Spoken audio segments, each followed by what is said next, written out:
Je ne peux m'imaginer ce que ce sera quand je marcherai juste à tes côtés. Je ne peux m'imaginer ce que mes yeux verront lorsque ton visage sera devant moi. Je ne peux m'imaginer.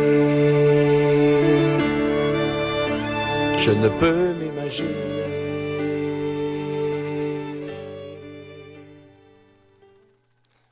Vous êtes les bienvenus ce matin encore dans notre émission que nous avons manqué de samedi passé. Mais nous reprenons et nous donnons toute la gloire au Seigneur. Nous étions en déplacement et comme j'étais le seul qui pouvait en français le présenter, et il n'y avait personne pour me remplacer. Donc je suis de retour et je veux bénir le nom du Seigneur. Nous sommes l'église des Assemblées de Dieu de Pentecôte, ministère Restauration. Nous sommes situés dans la ville de Porto Alegre, à l'avenue Farrapos, numéro 312. Notre président, le pasteur Humberto Schmidt-Fiera. Et nous sommes le département d'appui aux étrangers. C'est pourquoi nous nous occupons de donner les enseignements qui sont habituellement donnés en portugais. Nous les donnons en français, en anglais et en espagnol. Aujourd'hui, nous sommes à la leçon numéro 12. Et avant de continuer, j'aimerais remettre ce moment au Seigneur. Notre Père et tendre Dieu, nous te bénissons. Nous sommes devant toi en ce moment. Non pas que ta présence, Seigneur, s'entrecoupe. Non, Seigneur.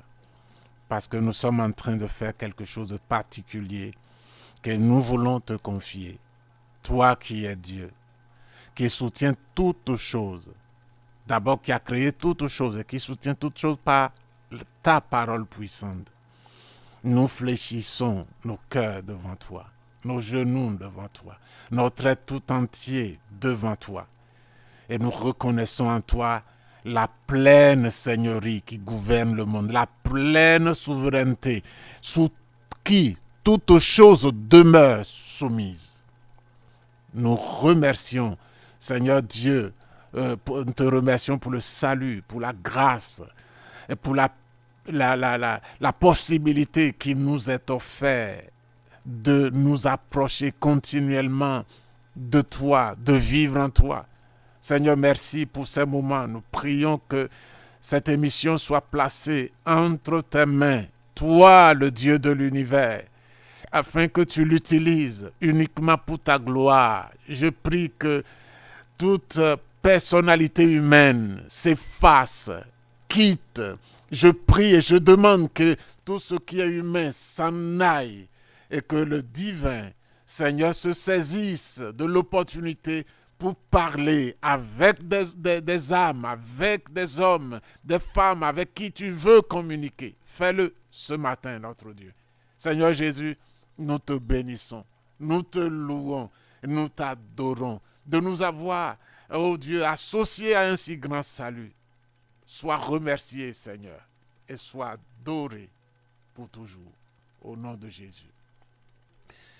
Alors, nous sommes à la leçon numéro 12, et le titre de la leçon, c'est « Comment parvenir à la suggestion qui confère l'autorité spirituelle ». Comment parvenir à la suggestion. Vous allez comprendre le mot, c'est voisin à soumission. Mais vous comprendrez mieux le mot suggestion dans la leçon. Comment parvenir à la suggestion qui confère l'autorité spirituelle. Nous sommes dans la revue, dans le magazine d'enseignement qui est intitulé, qui a pour titre « Puissance et autorité », la leçon numéro 12. Nous allons faire quelques lectures avant d'entrer dans le sujet. La première lecture se trouve dans Jacques chapitre 4.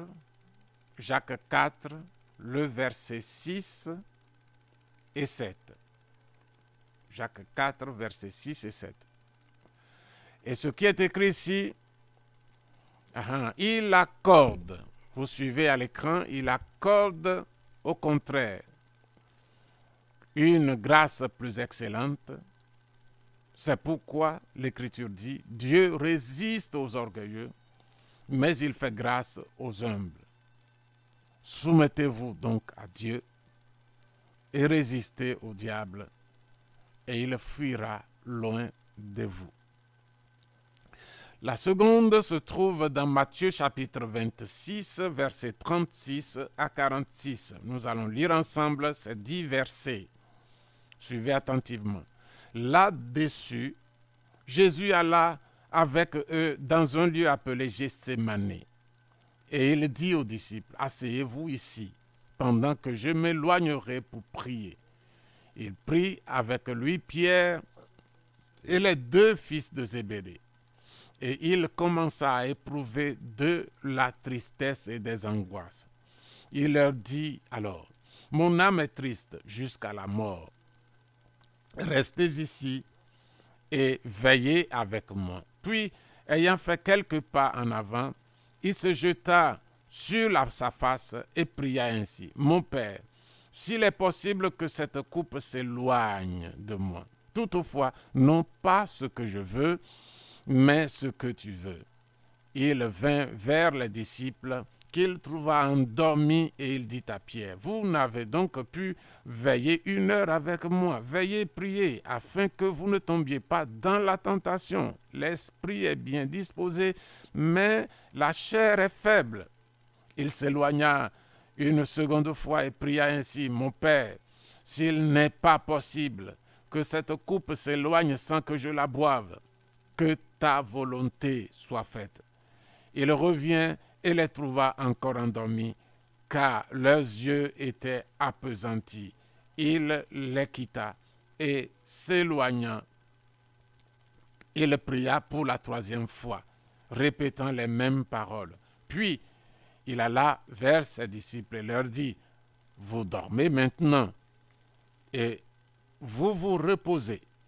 Voici l'heure est proche et le Fils de l'homme est livré aux mains des pécheurs. Levez-vous, allons. Voici celui qui me livre s'approche. Voilà la lecture de base. Dans l'introduction, nous allons voir l'introduction et nous verrons, nous avons vu dans la leçon précédente que l'autorité spirituelle est dans la soumission à Dieu et aux autorités déléguées par lui, c'est-à-dire par Dieu. Or, la soumission est un sentiment opposé à la nature humaine. L'être humain, par sa nature, est orgueilleux et de ce fait insoumis et rebelle, l'être humain.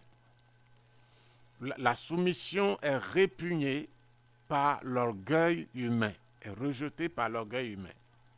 C'est la raison pour laquelle la Bible dit que la chair ne peut pas se soumettre à Dieu. Et d'autre part, nous avons appris que pour que l'orgueil apparaisse seulement, 2 éléments sont nécessaires.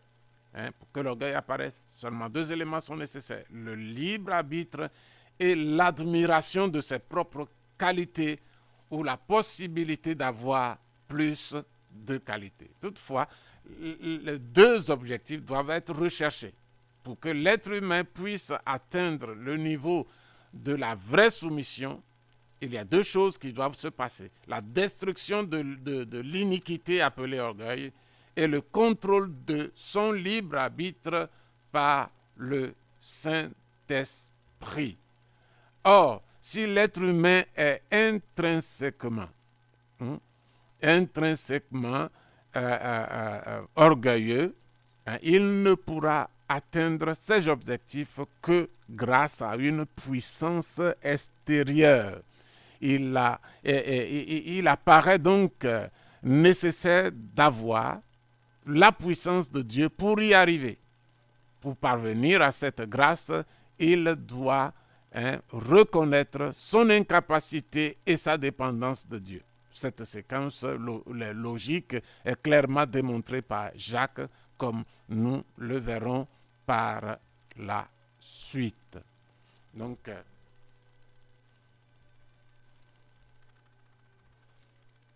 voilà. Donc, nous sommes en train de voir comment parvenir à la sujétion, c'est-à-dire à se soumettre,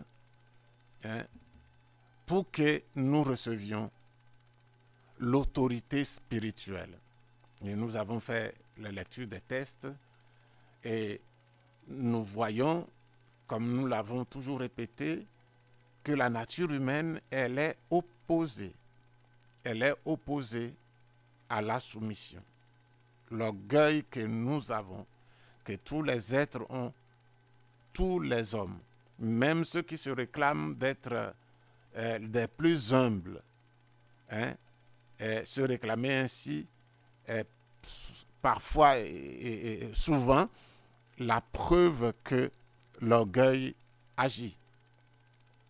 Et donc, pour que quelqu'un ait l'orgueil, il faut simplement qu'il utilise mal son libre arbitre pour apprécier ses qualités.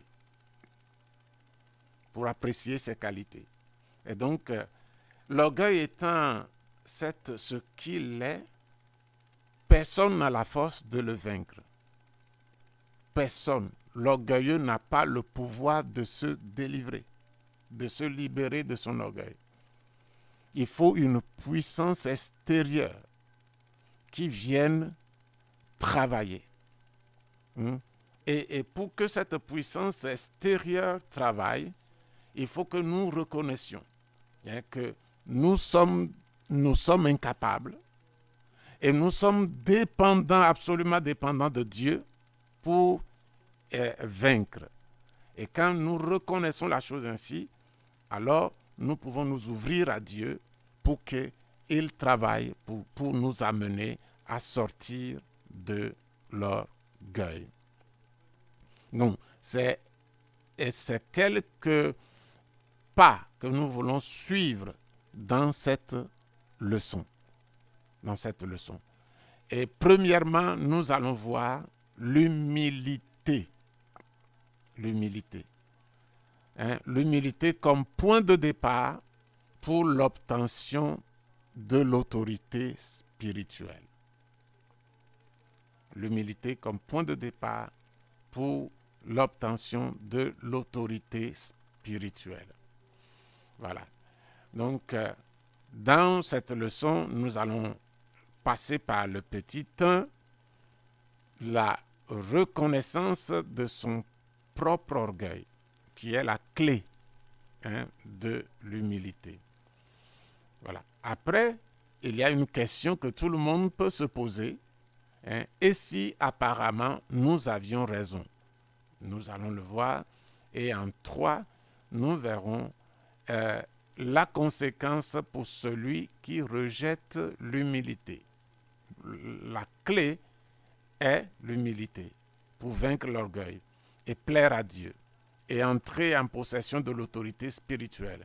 Mais si quelqu'un rejette l'humilité, ce qui va lui arriver, c'est ce que nous allons voir dans ces choses.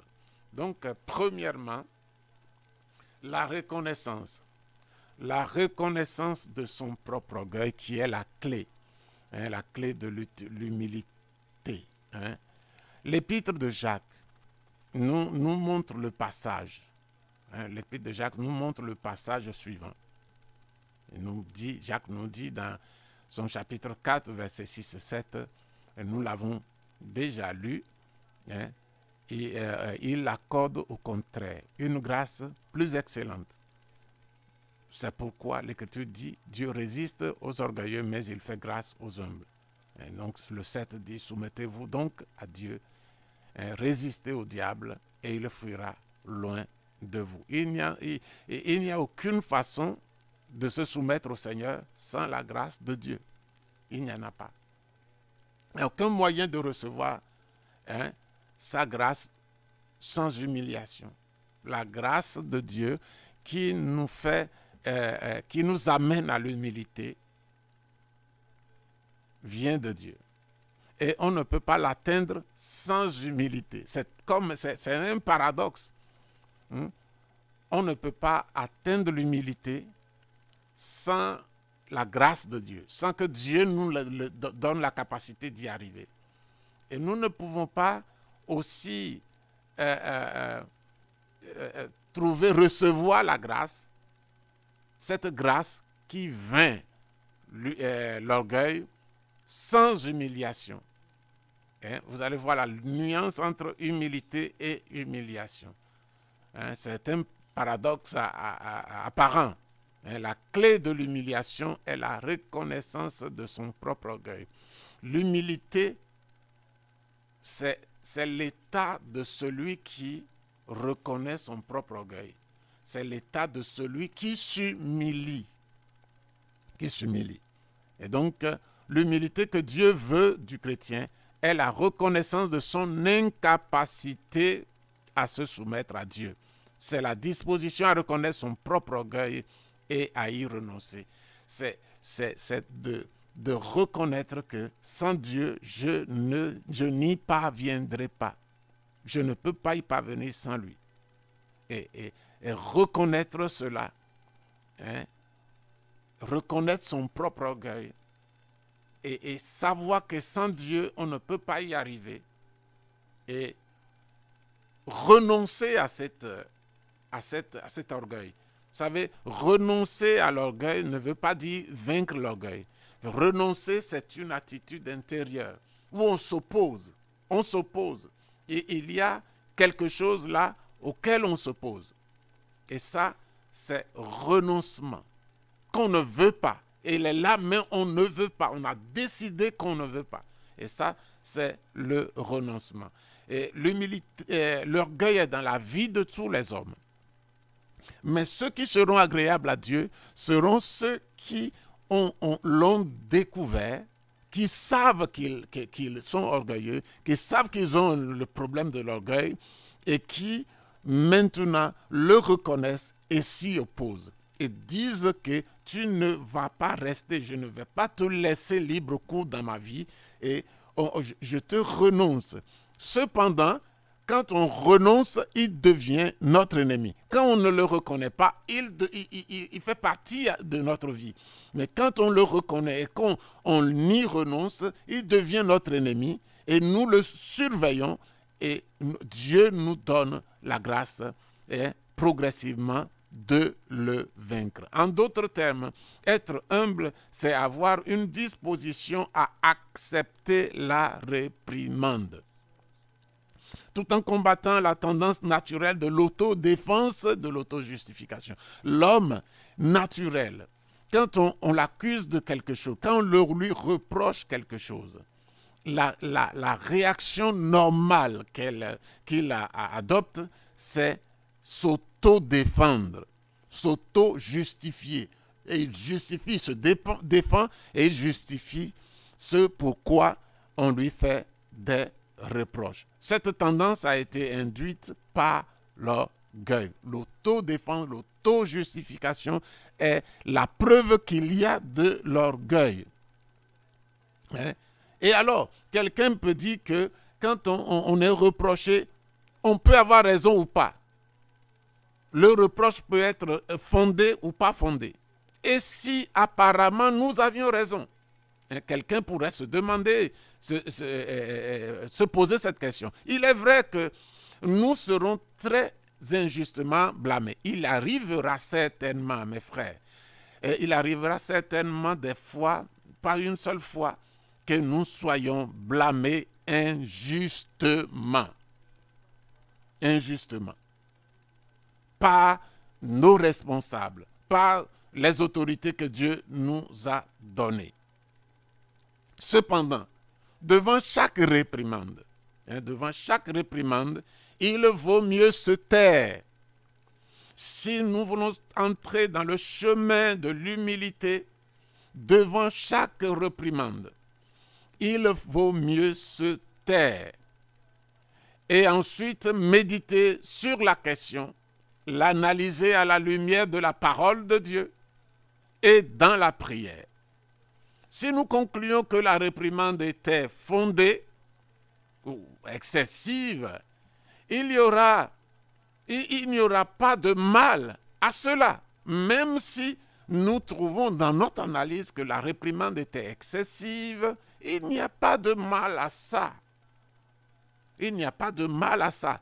L'humble trouvera qu'il n'y a aucun mal. C'est quand l'orgueil persiste qu'on dit « je vais régler ça, je vais parler, je vais me justifier, je ne laisserai pas passer ». Ça, c'est les signes tangibles de l'existence de l'orgueil. Mais celui qui a accepté d'entrer dans le chemin de l'humilité que Dieu désire du chrétien, qui conduit à l'autorité spirituelle, dira il n'y a pas de... il n'y a rien à cela.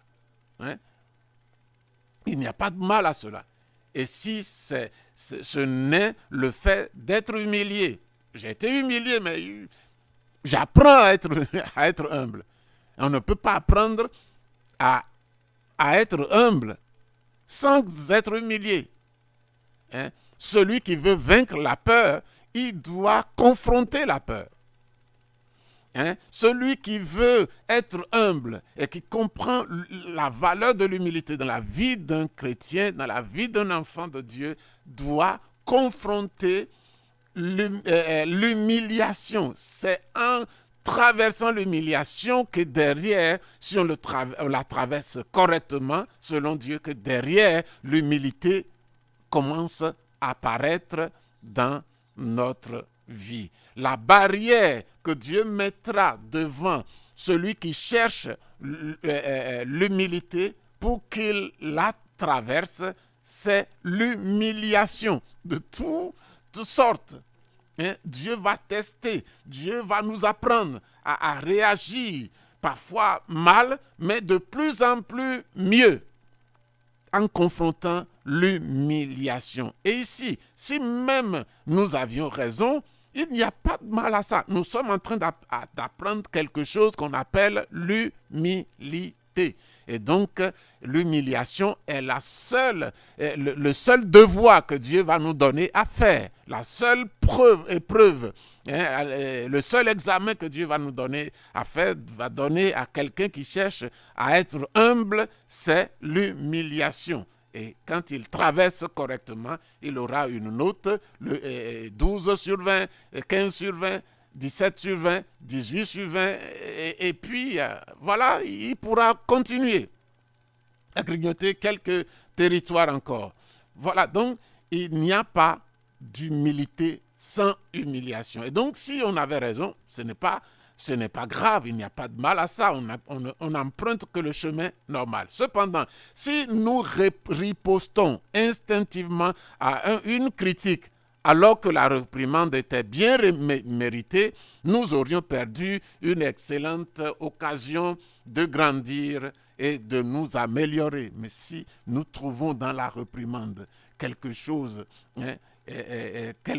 à redire, une auto-justification, une critique, alors nous sommes en train de passer à côté du plan de Dieu pour nous, de cette excellente occasion que Dieu nous donne de grandir et de nous améliorer. D'ailleurs, nous fermerions la porte à l'autorité, parce que si nous agissons devant une autorité et que nous contestons, l'autorité prochainement ne nous aidera pas. Il va prendre ses dispositions. Il va dire que celui-ci, il n'accepte pas les ordres, il n'accepte pas les remarques, il n'accepte pas les corrections. Et ça travaille en défaveur de qui? En notre défaveur. De sorte qu'elle ne pourra plus nous donner d'autres avertissements à l'avenir. N'oublions pas que telle voie paraît droite à l'homme, mais son issue, c'est la mort. Il y a beaucoup de choses que nous voyons, et quand nous sommes sous autorité, nous voyons mal. Nous croyons que ce que nous pensons est le mieux. Mais si nous sommes en train d'apprendre l'humilité, nous devons savoir que les choses que nous voyons bien peuvent conduire à la mort.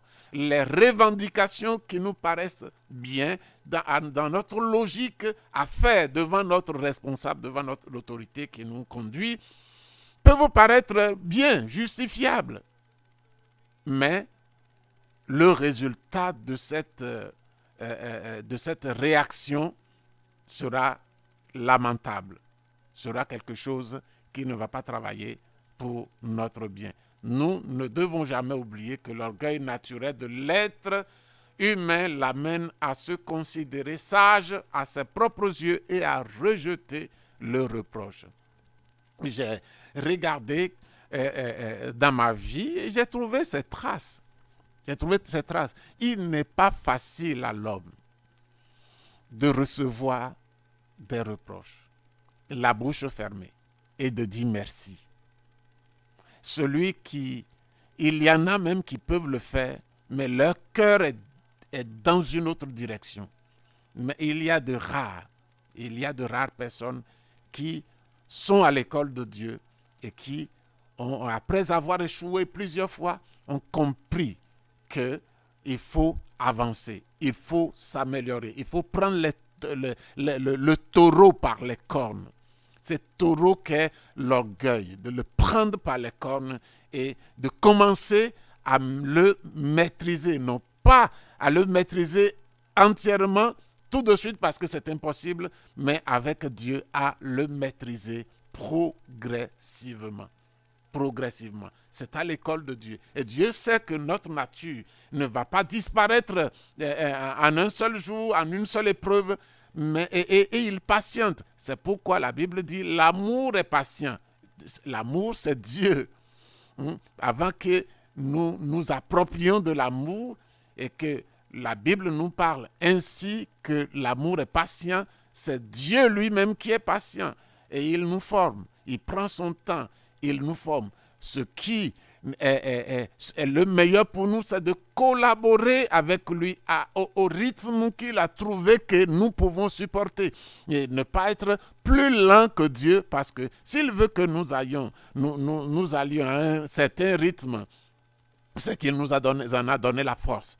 Et donc, si nous allons plus lentement que lui, ça veut dire que nous n'utilisons pas toute la force qui nous a donné. Rappelez-vous, il ne nous demande rien sans nous avoir doté du moyen de le faire. C'est lui qui suscite en nous le vouloir et le faire.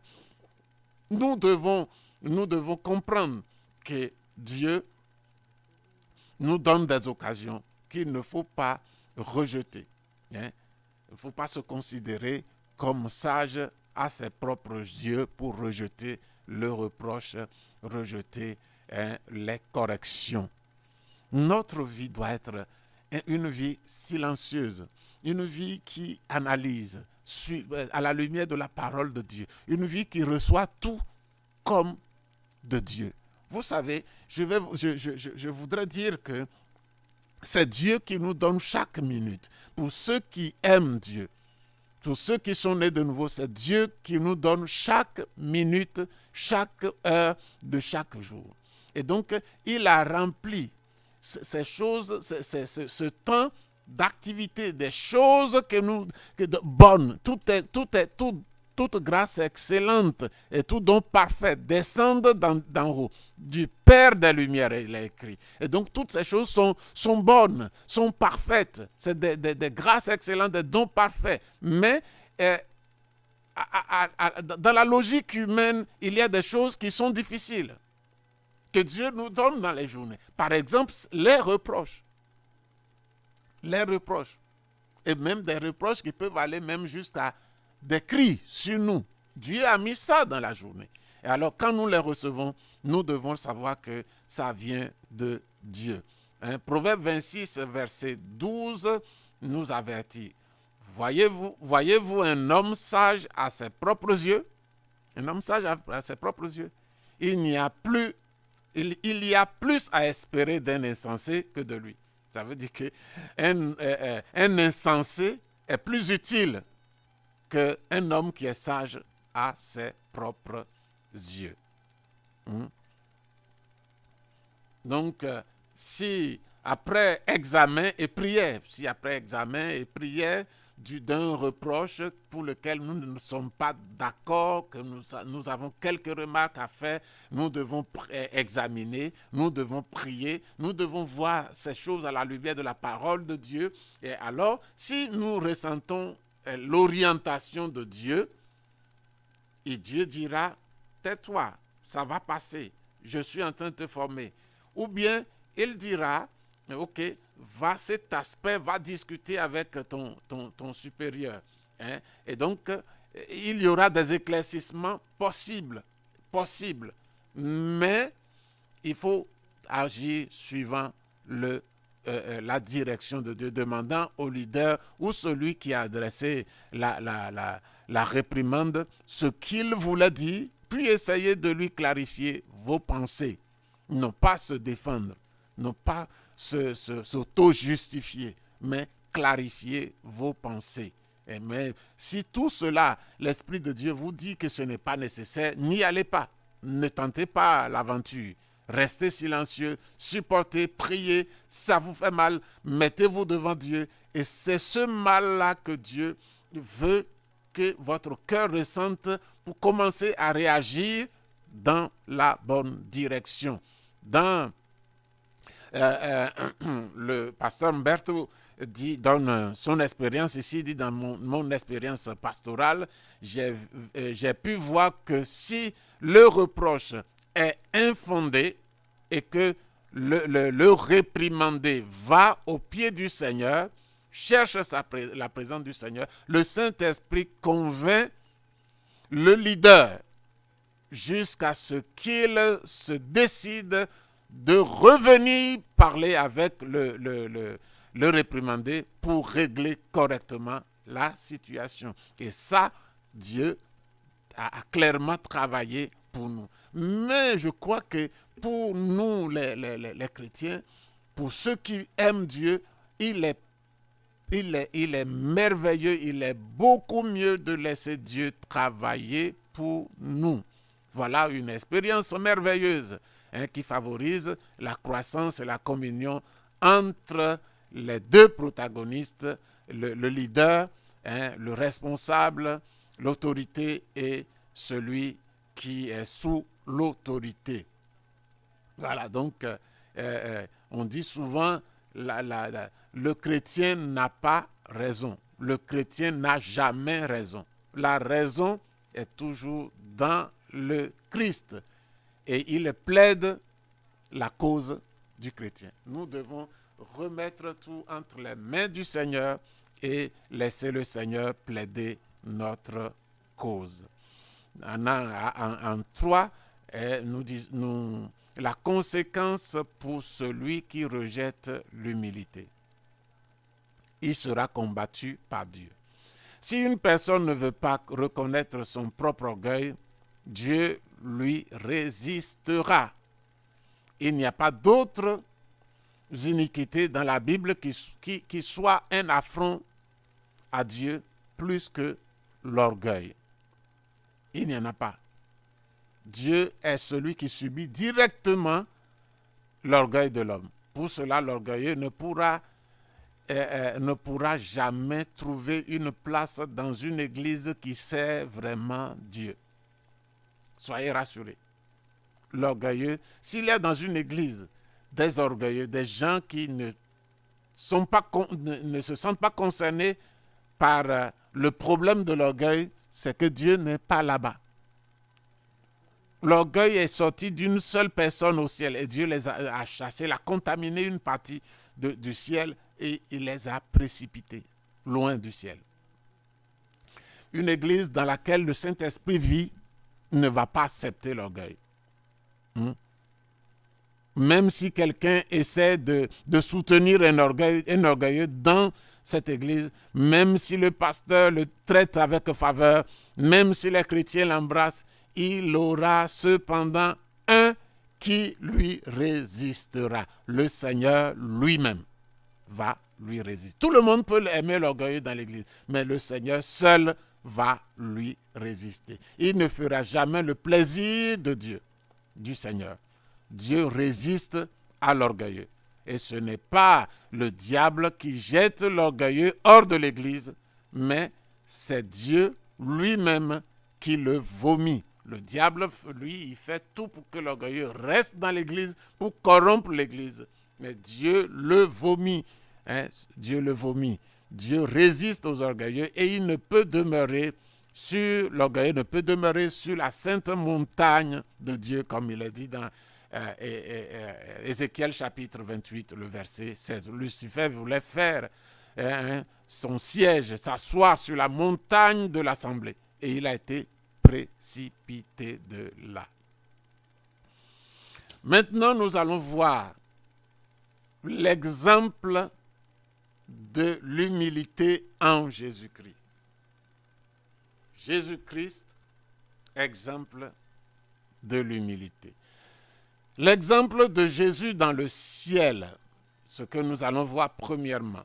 Après, nous verrons l'exemple de Jésus sur la terre, parce qu'il a été dans le ciel, puis sur la terre. Et ensuite, nous verrons son baptême. Dans son baptême, nous verrons le conflit entre l'orgueil humain et l'humilité de Dieu. En A. Petit B, l'orgueil qui ressemble à l'humilité. Et le C, nous verrons une leçon démontrée par Dieu à travers son Fils. Puis, nous verrons la deuxième partie du 2, son ministère et sa crucifixion. Puis nous verrons le résultat de la suggestion de Jésus-Christ. Voilà. Donc, nous allons voir Christ comme l'exemple d'humilité. Ici,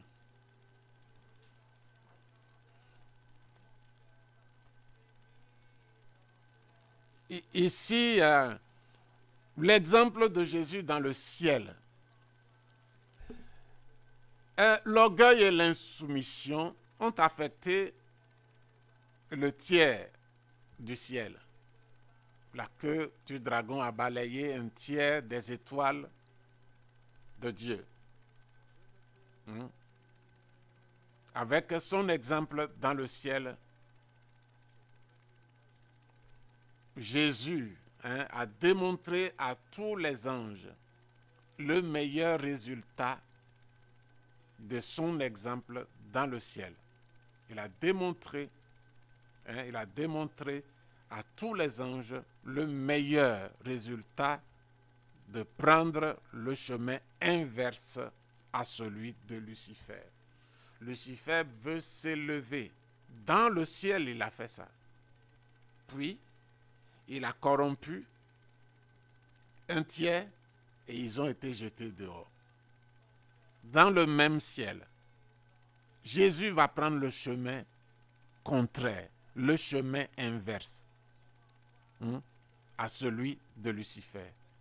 Dans Philippiens chapitre 2, la Bible nous dit que le Fils, étant égal à Dieu, s'est humilié lui-même. Cela signifie qu'en étant toujours au ciel,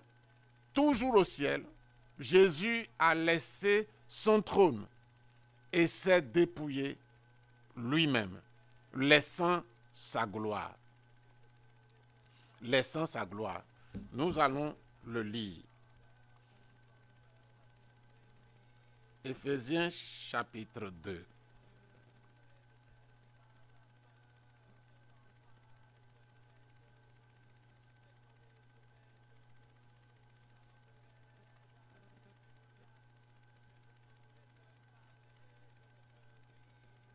Non, c'est Philippiens chapitre 2, je veux dire.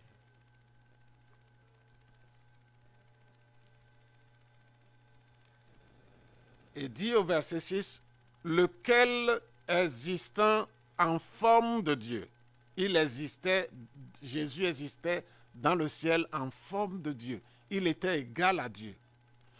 Il n'a point regardé comme une proie à arracher d'être égal à Dieu. Il était égal à Dieu. Et je veux dire que beaucoup pensent que c'est sur la terre que Jésus est devenu ce qu'il est. Il a accepté, il s'est dépouillé de tout dans le ciel, devant les anges, devant le Père. Exactement comme Lucifer a démontré son désir d'aller au-dessus. Jésus a démontré, non pas d'aller s'asseoir, il n'y a plus de siège au-dessus de lui, mais il a décidé de descendre. Et c'est lui-même qui s'est vidé de sa gloire, de sa personnalité, de ce qu'il était, le Dieu créateur, celui qui était la plénitude de la divinité, en qui résidait la plénitude de la divinité, celui qui était l'empreinte du Dieu invisible, le reflet de la gloire de Dieu. Il va se vider de tout cela devant les anges. Les gens ne comprenaient, étaient étonnés devant cette attitude. Il s'est dépouillé lui-même en prenant la forme d'un serviteur. Quand il dit à son père, qui marchera pour nous, il dit, me voici, envoie-moi. C'est dans le ciel. Et il s'est vidé de toute sa gloire dans le ciel. Donc, ce n'est pas sur la terre seulement, c'est dans le ciel. Il est le Seigneur et était même au niveau du Père et du Saint-Esprit, cependant d'une manière inimaginable et incompréhensible. Jésus volontairement quitta sa condition de Seigneur et devint un serviteur, s'offrant lui-même pour venir au monde comme un simple homme. Et quel grand exemple d'humilité le ciel pourrait-il recevoir. Là où il y a un terrible exemple d'orgueil, Jésus va montrer le chemin contraire. Et c'est ce chemin que Dieu nous propose. Il y a devant l'homme le chemin de l'orgueil et le chemin de l'humilité. Le chemin de l'orgueil ne plaira jamais, jamais, jamais à Dieu. L'humilité plaira toujours à Dieu parce que Dieu a approuvé Jésus à 100%, mais il a rejeté à 100% le diable. Il a rejeté à 100%. Maintenant, nous ne pouvons pas, frères, nous ne pouvons pas être un mélange des deux. Il faut que le chrétien parvienne à identifier le mal. Nous ne pouvons pas être un peu le diable, un peu Jésus. Non, c'est impossible. Il faut tourner le dos à l'orgueil. Ça va faire mal. Ça fait mal. Ça arrache. Comme la peau. C'est un masque que quand tu veux l'arracher, tu arraches ta peau. Mais ça vaut la peine. Ça va cicatriser et tu seras libre. Du moins, tu t'engageras fermement dans la voie de l'humilité, la voie que ton Seigneur a prise. Nous verrons que Jésus, dans sa vie, va lutter contre l'orgueil. Et quelqu'un va me dire que dans sa condition humaine, il a lutté contre l'orgueil. Parce que la chair humaine est ainsi faite. Et il n'avait rien de moins dans sa chair que nous, sauf le péché. Les tendances humaines qui ne sont pas le péché, Jésus là.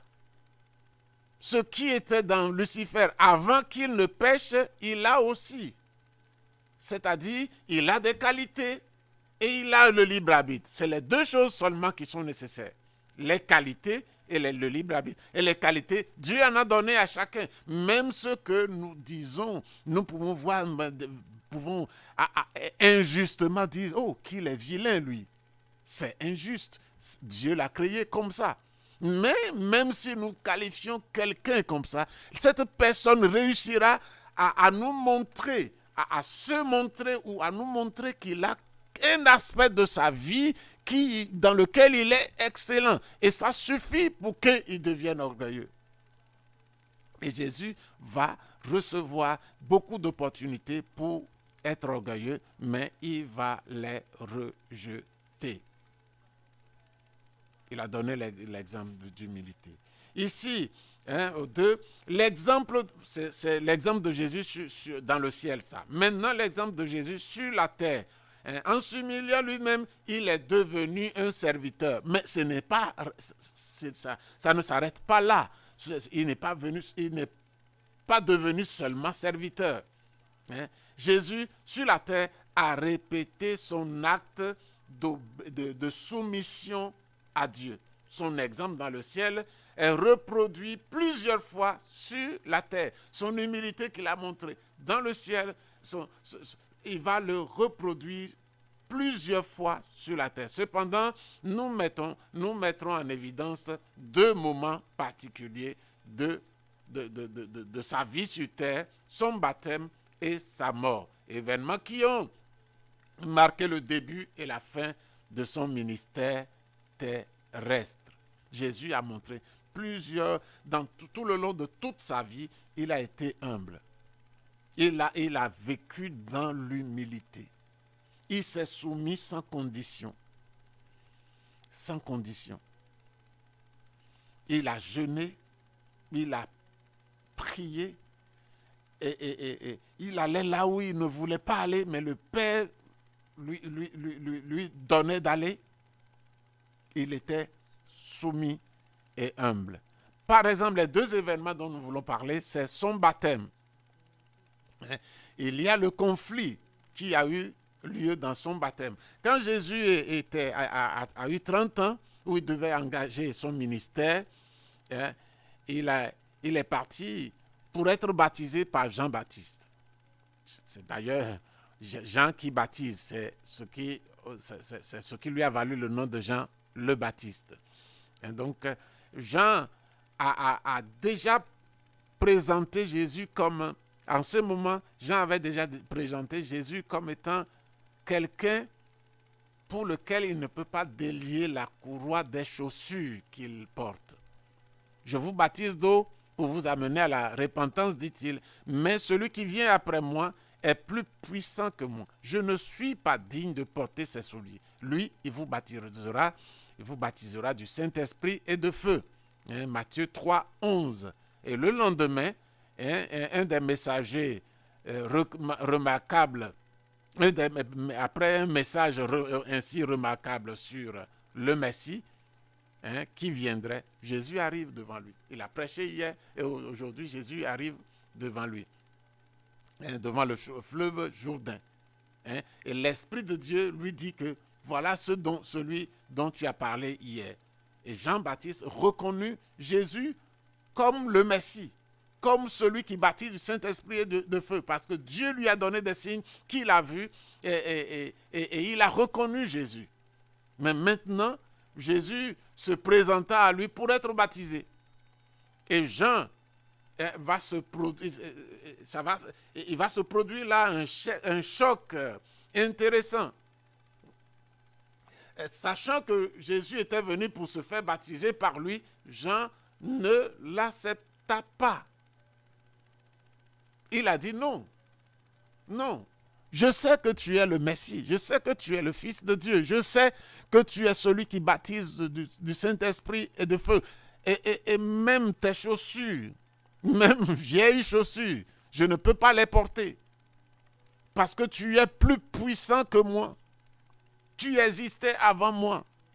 C'est moi qui dois être baptisé. Et même la Bible dit que c'est le supérieur qui bénit l'inférieur. Et Jean était dans la vérité logique, humaine, religieuse. Et il s'est opposé. Il dit non, ce n'est pas moi qui dois te baptiser. Et lui-même, il a prêché Il a prêché sur lui et il a élevé, il a présenté comme quelqu'un d'élevé. Et maintenant, Jésus arrive pour être baptisé. Et Jean lui dit, non, ce n'est pas moi, toi, ce n'est pas moi qui dois te baptiser, c'est moi qui ai besoin d'être baptisé par toi. Jésus était plus grand, plus saint, plus puissant que lui. Comment pouvait-il, lui, Jean, baptiser le Messie? Comment? Et ça, c'est une chose logique humaine. Logique de déduction humaine. Parce que Dieu voulait les choses autrement. Dieu voulait les choses autrement. Il y a dans l'homme un orgueil qui ressemble à de l'humilité. La logique humaine n'a pas accepté cela. Pour l'éthique humaine, cela ressemblait à de la folie. Jean-Baptiste, en dépit de son apparence d'humilité, pensait dans son cœur, suivant la logique de l'orgueil humain, selon laquelle l'éthique humaine prévaut sur celle de Dieu. Jean aurait pu dire, s'il a une telle autorité, s'il a une telle onction, s'il a une telle supériorité et qu'il vient à moi, c'est l'autorité qui a dit ça. Il est mon autorité et je n'ai pas le droit de contester son autorité. Il a une éthique et moi je n'ai pas le droit d'énoncer une autre éthique contraire au sien. C'est l'autorité qui a parlé. Et il a parlé, un point c'est tout. Moi je me soumets. Si l'autorité a commis une erreur, ça regarde l'autorité. Et moi, il me dit que je dois me soumettre à l'autorité. Et Dieu m'a montré tout ce qu'il faut pour que je reconnaisse ce Jésus comme mon autorité. Et l'esprit, le signe que Dieu m'a dit, je l'ai vu. Alors, ce que Dieu m'a dit est vrai. Il est mon autorité. Je n'ai qu'une seule chose à faire, me soumettre à lui. Mais Jean va contester. Jean va émettre une autre éthique. Jean va vouloir montrer une humilité qui n'en est pas une. N'ayant pas accepté. Mais Jean s'y opposait en disant, c'est moi qui ai besoin d'être baptisé par toi. Et tu viens à moi. Remarquez que l'orgueil humain, même si ici elle ressemble à une chose de bien, à quelque chose de bien, c'est toujours de l'orgueil. Apparemment, Jean se comportait humblement.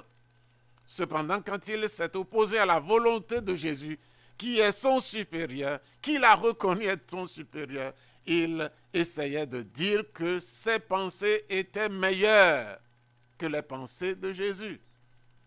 Je suppose que Jésus a souri. Nous supposons que Jésus a souri.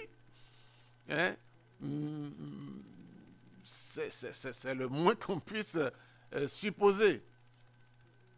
Et ce sourire condescendant que les adultes font à un enfant qui prononce un mot erroné. Quand vous avez un fils qui apprend à parler, qui prononce un mot erroné, on sourit. Parce qu'on sait qu'il est erroné. Il est erroné. Voilà. Donc, ainsi, il lui a répondu.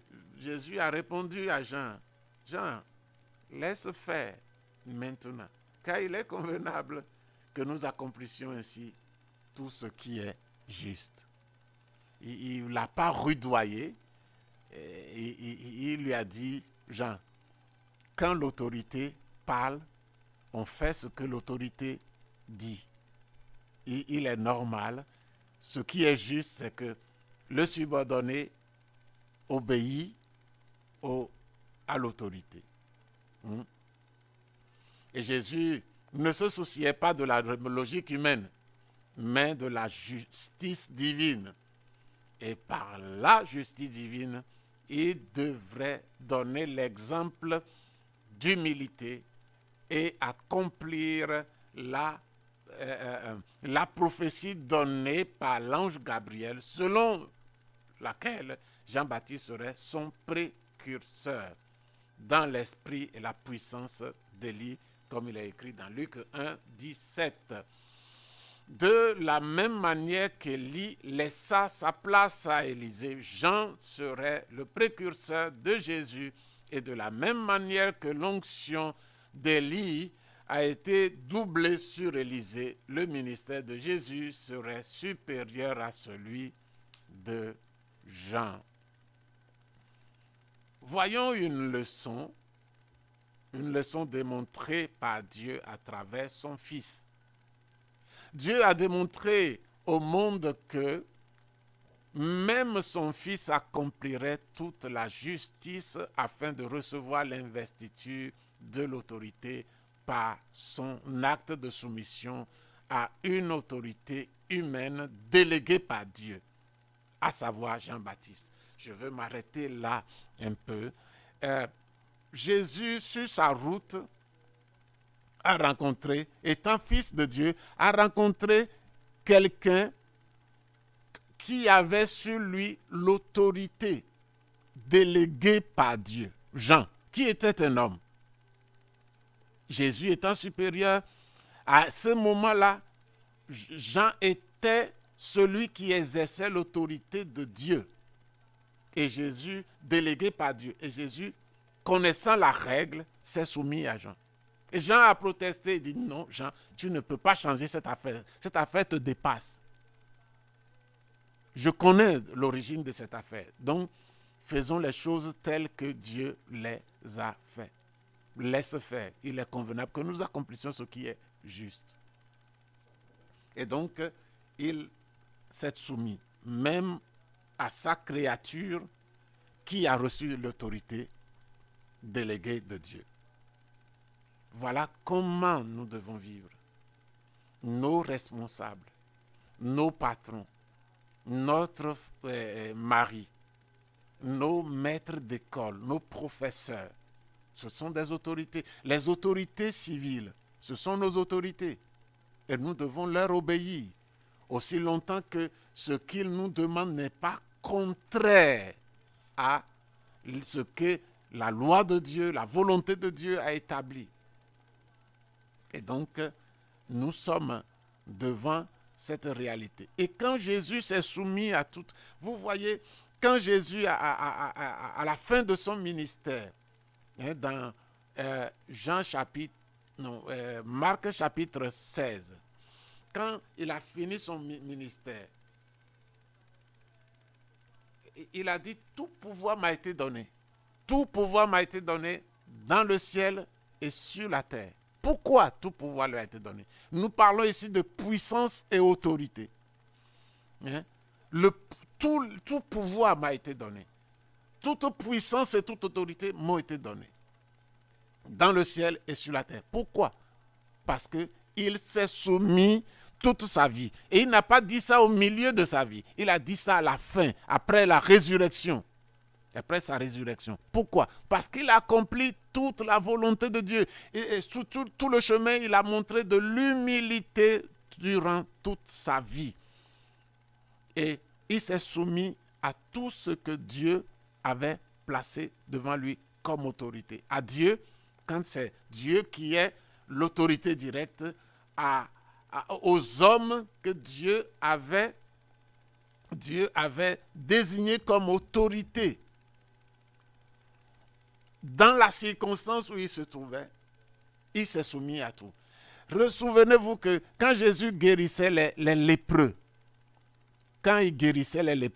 il leur demande d'aller au temple se montrer pour offrir le sacrifice qui était donné par les lépreux qui ont été purifiés de leur lèpre, qui ont été guéris. Il y a tout un rite qu'il faut observer, mais comme il savait qu'il guérissait exactement et totalement, il dit, va au temple, offre le sacrifice que Moïse a prescrit. Pourquoi? Parce qu'il se soumettait à ces autorités-là. À cause de la loi de Dieu, qui les a désignés comme autorités à qui il faut se montrer. Et il conseille exactement à ces personnes guéries de lèpre d'y aller. Et donc, il a reçu l'autorité totale dans le ciel et sur la terre. Jean, à son tour, par la prophétie de l'ange Gabriel, était rempli de l'Esprit de Dieu et rendu capable de l'œuvre qui lui fut préparée depuis le ventre de sa mère. Après s'être soumis à la justice de Dieu par le baptême reçu d'un homme, Jésus sortit de l'eau, et c'est alors que ce qui avait été montré seulement à Jean, c'est Jean seulement qui avait vu le signe de la colombe venir sur Jésus, le Saint-Esprit descendre sur Jésus. Maintenant, Dieu va confirmer. Dieu va confirmer. Devant tous, non pas seulement à Jean, mais devant tous ceux qui étaient là, la voix de Dieu va se faire entendre en disant, voici, voici, celui-ci est mon fils bien-aimé en qui j'ai mis toute mon affection. Dans Matthieu chapitre 3, verset 17. Ainsi l'Esprit de Dieu descendit sur lui, le verset 16. Donc, Jésus, Dieu a démontré à travers son Fils une leçon d'humilité. Une leçon d'humilité. Et comment l'investiture de la puissance se reçoit. Maintenant, voyons dans le ministère. Nous avons parlé du ministère de l'exemple de Jésus dans le ciel, l'exemple de Jésus sur la terre. Nous avons parlé de son baptême. Maintenant, nous parlons de son ministère, la crucifixion. Regardons les étapes. Initialement, Jésus lui-même s'est humilié et a accompli la justice de Dieu, se soumettant au ministère de Jean-Baptiste. Ensuite, le Saint-Esprit est descendu sur lui. Ainsi, le Saint-Esprit va le conduire sur le chemin de la soumission.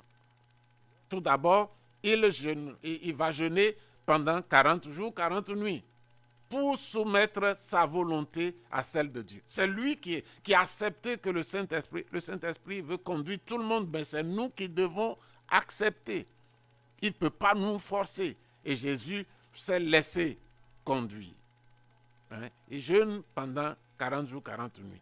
Ensuite, il résiste au diable par la parole de Dieu. Et le diable s'enfuit loin de lui. Dans sa mort, de la même manière, Jésus a montré le chemin de la victoire par la conquête de la victoire spirituelle. On ne peut pas accéder à la victoire sans la conquérir spirituellement. L'épître aux Philippiens le décrit ainsi, prenant une forme de serviteur, en devenant semblable aux hommes et ayant paru comme un simple homme, il s'est humilié lui-même, se rendant obéissant jusqu'à la mort, même jusqu'à la mort de la croix. La soumission de Jésus à la volonté du Père l'a conduit jusqu'au sacrifice ultime. Il n'a reculé devant rien, jusqu'à la mort. Entre mourir et désobéir, Jésus a choisi d'obéir à Dieu. Il a choisi de mourir. Entre mourir et désobéir, il a choisi mourir. Qui pouvait choisir cela?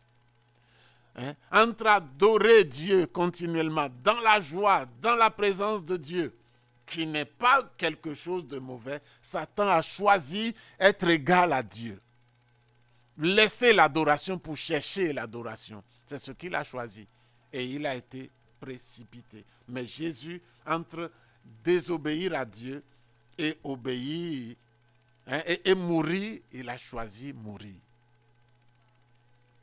Ça, c'est quelque chose qui doit nous parler. Il a choisi de mourir. Notre Seigneur a tracé un chemin. L'Église aujourd'hui est en crise. Et nous devons comprendre, chacun, peut-être si toute l'Église ne peut pas comprendre, s'il y a une Église qui ne peut pas comprendre en totalité, que les chrétiens prennent leur responsabilité. Le message que Jésus adresse à l'Église, dans Apocalypse chapitre 3, le verset 20, dit « Je suis à la porte et je frappe. Si quelqu'un entend ma voix et s'il ouvre, j'entrerai chez lui. Jésus, à un moment donné, ne parle plus à toute l'église. Il tape à la porte et il veut que quelqu'un l'entende. Il dit, si quelqu'un m'entend, si deux entendent, si trois entendent, il n'y a pas de problème. Mais si quelqu'un entend, ça suffit. Il tape à la porte. Il frappe à la porte. Ce message, nous devons... C'est le message basique que l'Église a complètement ignoré. L'Église a ignoré ces choses. À cause de la vanité qui est rentrée dans l'Église, à cause de la poursuite de la prospérité qui est rentrée dans l'Église, Dieu est devenu le serviteur des hommes. Les hommes ne sont plus appelés à obéir. Et s'ils doivent obéir dans quelques miettes de portions, c'est pour demander que Dieu les bénisse en retour. C'est pour demander la bénédiction de Dieu. C'est devenu un commerce. Satan est un commerçant. Dans Ésaïe chapitre 14, il est parlé de son commerce. Il a eu commerce avec les anges, en parlant avec eux, en négociant avec eux pour les gagner. Et aujourd'hui, le commerce de Satan continue dans l'Église. On veut adorer Dieu pour demander bénédiction. On veut donner à Dieu pour demander le centuple. Oui, Dieu a mis des lois, mais nous donnons pour la gloire de Dieu, pas pour être bénis. Quand nous donnons, Dieu doit être la cible finale, absolue de notre don. Ce n'est pas un retour qui nous fait donner. C'est Dieu qui décide le retour. Il le décidera au moment où il veut, il décidera comme il veut. Et comme Dieu est soumis lui-même à sa propre parole, ça va fonctionner. Mais nous devons faire attention de ne pas donner pour être bénis. Et les gens, les prédicateurs trompent les gens en disant semez. Et semez, vous allez... Non, ça ne fonctionne pas comme ça. Ce n'est pas nous qui sommes adorés. Nos cultes ne sont pas adressés à nous-mêmes. Nos cultes sont adressés à Dieu. Et c'est l'orgueil qui a miné ces choses. Et beaucoup d'églises ne voient pas. Les chrétiens ne voient pas. Et l'orgueil est rentré dans tout. Si Dieu a chassé l'orgueilleux du ciel, vous croyez qu'il va admettre des orgueilleux dans le ciel? Ils n'ont pas leur place. Ce que nous disons est terriblement important. Nous devons veiller à prendre ce message au sérieux et nous livrer entre les mains de Dieu qui nous délivre de cette corruption déjà condamnée.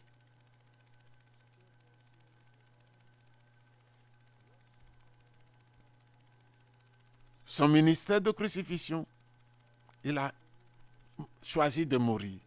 Le résultat de la suggestion de Jésus. Il a choisi de mourir. Le résultat, cette soumission inconditionnelle l'a fait monter plus haut au plus haut niveau d'autorité. Voilà ce que Dieu dit. C'est pourquoi aussi Dieu l'a souverainement élevé et lui a donné le nom qui est au-dessus de tout nom, afin qu'au nom de Jésus, tout genou fléchisse dans les cieux, sur la terre, sous la terre, que toute langue confesse que Jésus-Christ est Seigneur à la gloire de Dieu le Père. Jésus a donné un exemple frappant, un exemple qui secoue, et Dieu n'a pas hésité de lui conférer l'autorité. Et lui-même l'a dit, tout pouvoir m'a été donné dans le ciel et sur la terre. Et Dieu dit ici, tout genou, à la mention du nom de Jésus, tout genou fléchira sur la terre, dans les cieux, sur la terre et sous la terre. Et toute langue confessera que Jésus-Christ est Seigneur. Pourquoi? Parce qu'il s'est humilié. Pourquoi? Parce qu'il a développé une soumission inconditionnelle à Dieu. À Dieu et aux autorités qui sont déléguées par lui.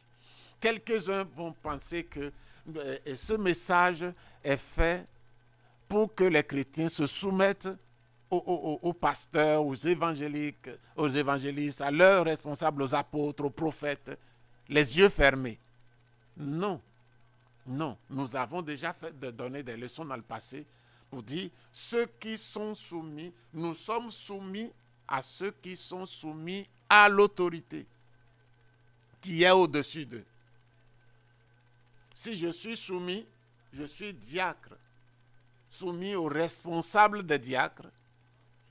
Je me soumettrai aux responsables des diacres jusqu'à ce que, le plus longtemps que le responsable du diacre, des diacres se soumettra au responsable au-dessus de lui, et ce responsable aussi soumis au responsable sur lui, et tous ensemble alignés sur Dieu, sur la volonté de Dieu. Je suis soumis. Mais s'il y a quelqu'un qui veut sortir, qui fait comme une météorite, qui est sorti de son orbite, alors il est devenu dangereux. Il peut frapper, et quand il frappe, c'est la mort. Et donc, nous devons faire attention. Et le fait qu'il existe des gens comme ça, comme des météorites, ce n'est pas ce qui nous fait dire qu'il ne faut pas se soumettre à l'autorité. Dieu a mis le principe. Dieu a mis le principe. Celui qui dérogera ce principe n'agit pas contre Dieu, n'agit pas contre quelqu'un, mais agit contre lui-même. Maintenant, nous allons voir au grand 3, le contrôle du libre arbitre par le Saint-Esprit. Alléluia. Le contrôle du libre arbitre par le Saint-Esprit.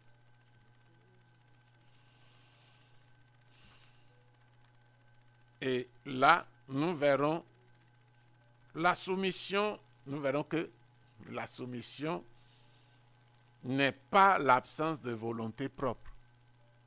Se soumettre ne veut pas dire que nous n'avons pas de volonté propre. La soumission ne signifie pas penser comme le leader. La soumission, c'est obéir malgré sa propre volonté, et même si on pense différemment. La soumission, premièrement, la soumission n'est pas l'absence de la volonté propre. Être soumis n'est pas synonyme de l'absence de volonté propre. Nous ne sommes pas des robots téléguidés. Dieu a donné à l'homme le libre arbitre, la libre volonté de ses dons.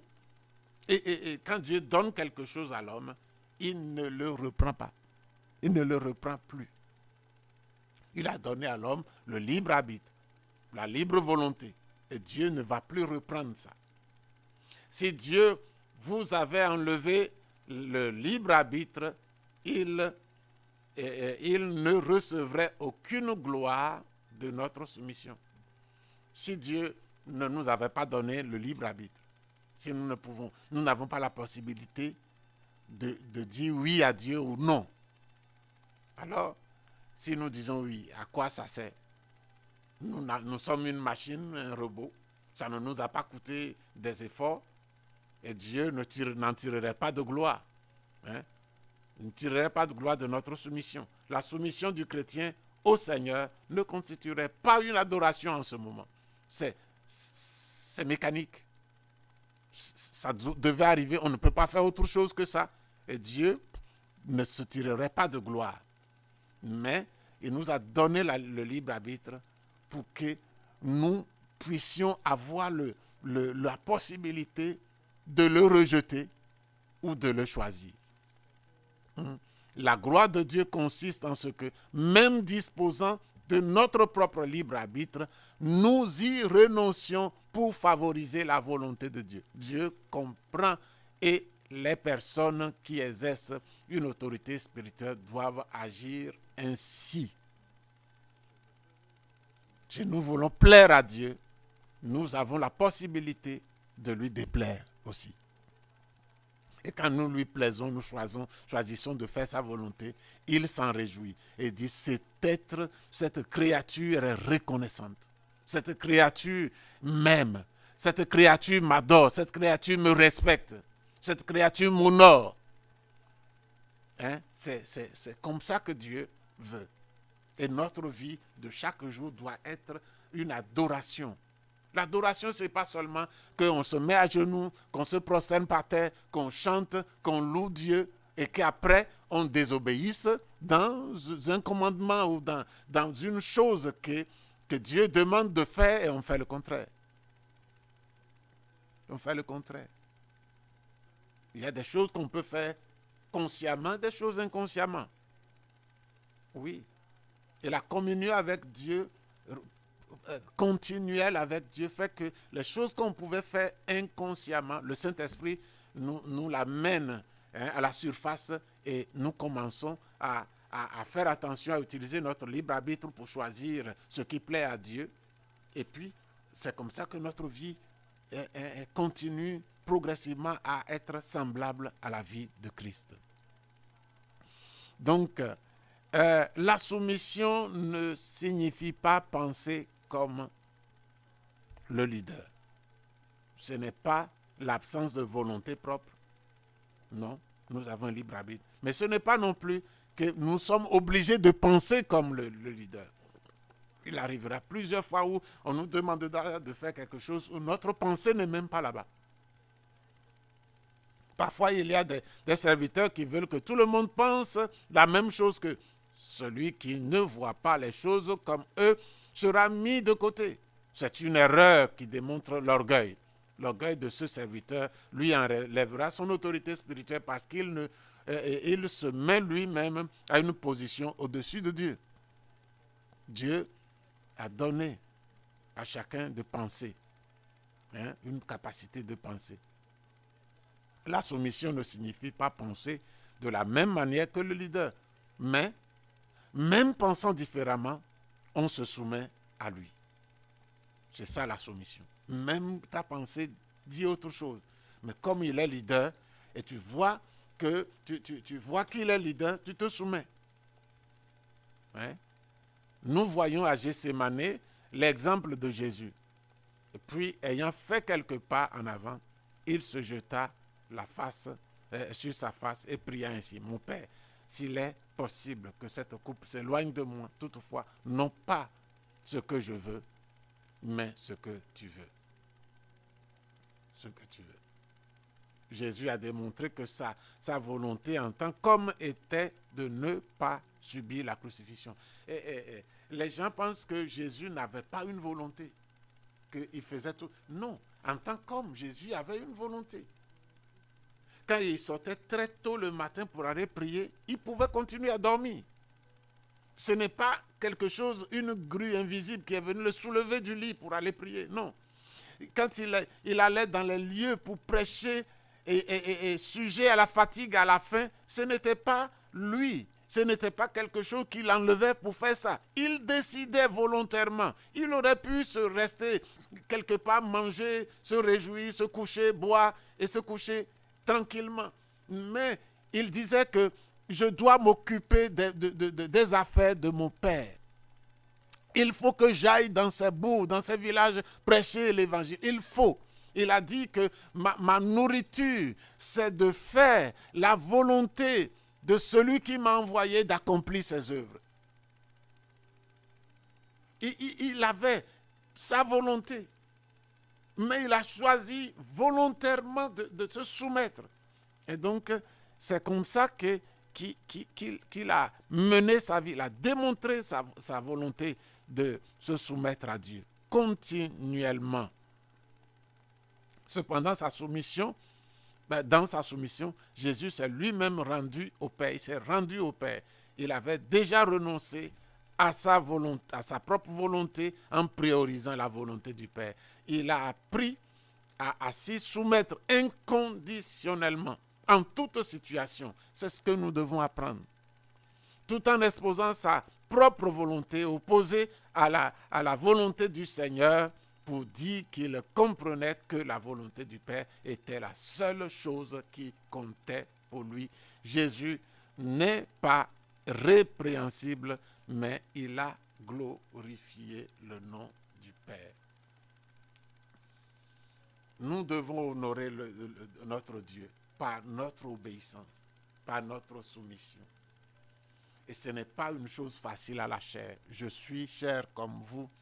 Le combat n'est pas facile, mais c'est un combat que Jésus a montré que nous pouvons gagner.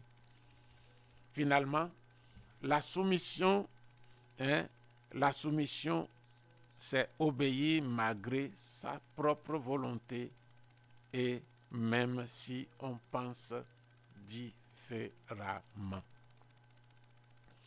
Le diable a inséré au sein de la chrétienté, de l'Église, la fausse doctrine selon laquelle cela ne sert à rien d'obéir à la doctrine si l'on n'a pas la volonté de le faire. C'est là un gros mensonge. En obéissant à la parole de Dieu, même si je ne le voulais pas, je démontre la soumission et j'acquiers l'autorité spirituelle car ma volonté est brisée en faveur de la volonté de Dieu, bien sûr avec la domination de Dieu sur ma vie par le Saint-Esprit. Il sanctifiera mes sentiments et ce qui m'était difficile deviendra agréable. Quand je commence à me soumettre à la volonté de Dieu, à ce qui est écrit, même ayant mon propre choix, même ayant mes propres pensées, ma propre volonté et que je pense différemment de ce que Dieu dit, de ce que mes responsables disent, je me soumets quand même. Je me soumets parce que je sais que ça vient de Dieu. La Bible, mes témoins, supporte ce comportement. Et je n'obéis pas à quelque chose qui est contraire à la parole. Alors, même si c'est difficile, comme nous avons le Saint-Esprit qui travaille dans nos vies, les débuts peuvent être difficiles. L'apprentissage au début est difficile. Mais quand les jours passent, et les occasions passent, les expériences passent, nous commençons à nous y familiariser. Et ce qui était difficile commencera de plus en plus à devenir agréable. Agréable. En conclusion, nous voulons dire ceci. Pour le chrétien qui est prêt à s'humilier, toujours prédisposé à reconnaître son erreur et ne voulant pas se défendre ou s'auto-justifier, Dieu lui promet la grâce. Cette grâce, à son tour, va lui permettre de pouvoir se soumettre à Dieu et anéantir l'orgueil de sa nature humaine. En conséquence, il aura l'autorité spirituelle pour résister au diable et dominer sur toutes les forces du mal. Que le Seigneur vous bénisse dans ce chemin d'apprentissage, en ouvrant tous nos cœurs à Dieu, en laissant à Dieu la priorité de nos choix, la priorité de notre obéissance, luttant acharnement. Oui, l'orgueil fait que nous éprouvons la honte quand quelqu'un nous dépasse, quand quelqu'un nous réprimande, quand quelqu'un fait quelque chose contre nous. L'orgueil nous fait souffrir et nous voulons agir et Dieu dit non. Frères, sœurs, c'est le seul passage, c'est la seule possibilité pour nous d'apprendre à vaincre l'orgueil. S'il n'y a pas de ces contrariétés, s'il n'y a pas de ces reproches, s'il n'y a pas de ces adversités qui apparemment semblent nous humilier, on ne peut jamais apprendre l'humilité. C'est au travers de ces choses, quand nous savons les gérer, même quand notre corps, notre chair, notre cœur crient qu'il faut réagir, et nous savons les gérer. Et nous nous taisons devant Dieu. Et au début, c'est difficile. Mais Dieu sait que nous avons commencé une marche agréable, bonne, excellente. Et le Saint-Esprit viendra nous aider, nous conduire et nous donner de trouver la chose qui était difficile, plus agréable et plus plaisante. Ça va générer de la joie, du plaisir à obéir à Dieu. Et surtout que Dieu continuera à déverser ces grâces promises. Ce n'est pas ces grâces que nous devons rechercher. Ces bénédictions plutôt que nous devons rechercher. Mais c'est lui-même. Dieu dit, cherchez premièrement le royaume et la justice de Dieu. Et toutes ces choses vous seront données. Ces choses-là, ce n'est pas nous qui devons les chercher. Ce que nous devons chercher, c'est le royaume et la justice de Dieu. C'est la gloire de Dieu. C'est Dieu lui-même. Et toutes ces choses nous seront données par-dessus. Que le Seigneur bénisse chacun de nous. Et je voudrais remercier le Seigneur infini. Seigneur notre Père, nous te bénissons, nous te louons, nous t'exaltons.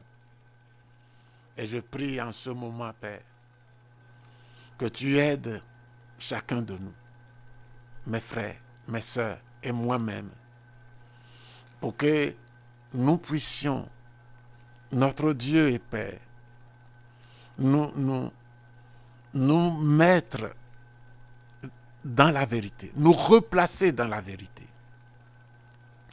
afin, Seigneur, de commencer ou de continuer à suivre le chemin de l'humilité. Celui qui s'élève sera abaissé, mais celui qui s'abaisse sera élevé. Et tu es notre cible principale, notre objectif principal, c'est toi.